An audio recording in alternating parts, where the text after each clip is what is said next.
सोचिए, क्या ऐसा हो सकता है कि विज्ञान कोई ऐसा एक्सपेरिमेंट करे जो हमारे स्पेस और टाइम के सारे नियम ही तोड़ दे? मतलब एक ऐसा प्रयोग जो एक बहुत बड़े विशाल समुद्री जहाज को बस यूं पलक झपकते ही गायब कर दे। चलिए आज इसी रहस्यमयी कहानी की एकदम तह तक चलते हैं। बात है साल 1943 की।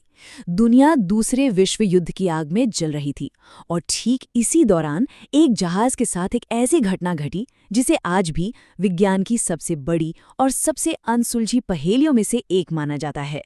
और यही तो सबसे बड़ा सवाल है, क्या ये सब सिर्फ एक कहानी थी, एक अफवाह, या फिर अमेरिकी नौसेना ने सच में कुछ ऐसा कर दिखाया था जिसे वो हमेशा हमेशा के लिए दुनिया की नज़रों से छिपाकर रखना चाहते थे?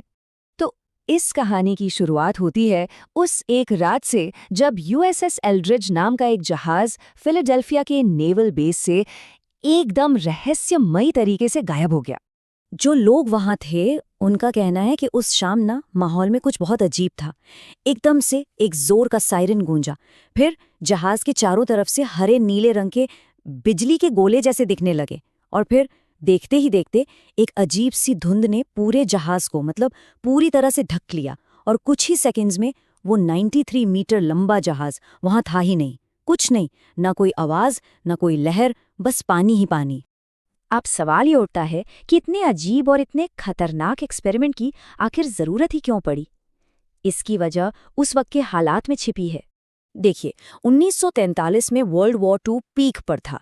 जर्मनी की जो यू बोट्स थीं यानी पनडुब्बियां, वो अटलांटिक महासागर में कहर बरपा रही थीं। वो हर हफ्ते अमेरिका के सैकड़ों जहाज़ों को डुबो रही थीं। अमेरिकी नौसेना पर जबरदस्त प्रेशर था एक ऐसी टेक्नोलॉजी खोजने का जो उनके जहाज़ों को दुश्मन के रडार से बचा सके, उन्हें इनविजिबल बना सके। और बस इसी जरूरत ने जन्म दिया एक टॉप सीक्रेट प्रोजेक्ट को। नाम था प्रोजेक्ट रेनबो। अब कहने को तो इसका मकसद सिर्फ रडार से बचना था, लेकिन असल में पर्दे के पीछे कुछ बहुत बहुत बड़ा चल रहा था। ऐसा कहा जाता है कि इस पूरे प्रोजेक्ट की जो नींव थी वो विज्ञान के सबसे बड़े नामों में से एक एल्बर्ट आइंस्टाइन की एक अधूरी थ्योरी पर रखी गई थी। इस थ्योरी का नाम था यूनिफाइड फील्ड थ्योरी। आइंस्टाइन का मानना था कि ब्रह्मांड को चलाने वाले सारे फोर्स जैसे ग्रेविटी और इलेक्ट्रोमैग्नेटिज्म ये अलग अलग नहीं है, बल्कि ये सब एक ही सुपर फोर्स के अलग अलग चेहरे हैं। ये उस जमाने के विज्ञान का सबसे बड़ा सपना था, एक ऐसी थ्योरी ऑफ एवरीथिंग खोजना जो ब्रह्मांड के सारे राज खोल दे। अच्छा, इसको ना एक बहुत सिंपल तरीके से समझते हैं, जैसे बर्फ, पानी और भाप तीनों देखने में कितने अलग है ना, पर असल में है तो एक ही चीज, H2O, बस रूप अलग अलग है।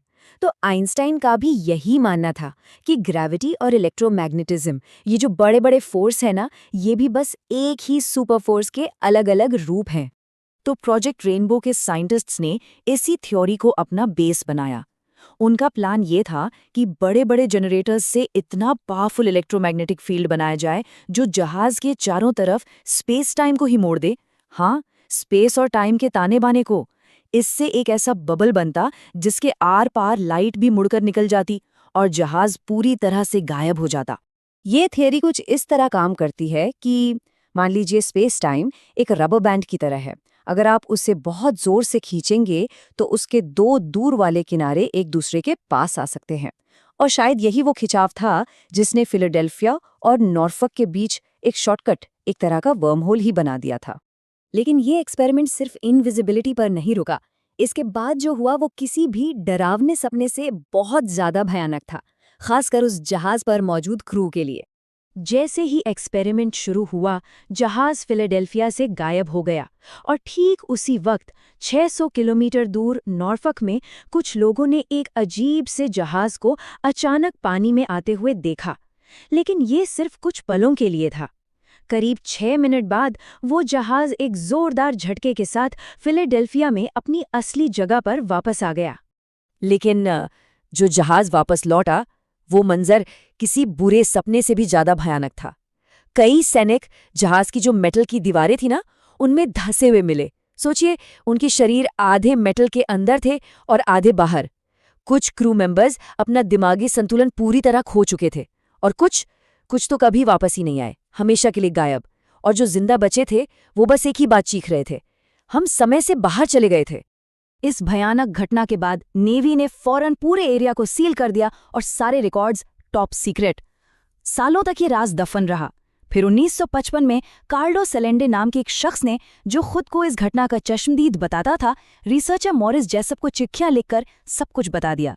पर हुआ ये कि कुछ ही समय बाद जेसप की भी रहस्यमयी हालात में मौत हो गई, जिसने इस कहानी को और भी गहरा कर दिया। जेसप की मौत और सरकार की खामोशी, इन सब ने इस कहानी को एक इन्वेस्टिगेशन से निकालकर फैक्ट और फिक्शन के धुंधले दायरे में पहुंचा दिया। फिलाडेल्फिया एक्सपेरिमेंट सिर्फ एक मिलिट्री एक्सपेरिमेंट की कहानी नहीं है, ये विज्ञान, रहस्य और इंसान की महत्वाकांक्षा की हदों की कहानी है, जिसका असर आज भी महसूस होता है। बहुत सी रिपोर्ट्स तो ये दावा करती हैं कि स्पेस टाइम को मोड़ने पर ये रिसर्च कभी रुकी ही नहीं। ये एक नए और भी ज्यादा सीक्रेट नाम से चलती रही, द मॉन्टॉक प्रोजेक्ट। और इस बार फोकस जहाज़ों पर नहीं, बल्कि इंसानी दिमाग, टाइम ट्रैवल और माइंड कंट्रोल जैसी कहीं ज्यादा खतरनाक चीज़ों पर था।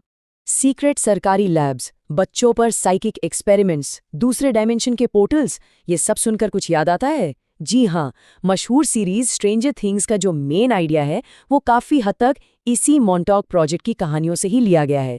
ये दिखाता है कि ये राज आज भी हमारी कल्पना को कैसे अपनी गिरफ्त में लिए हुए है।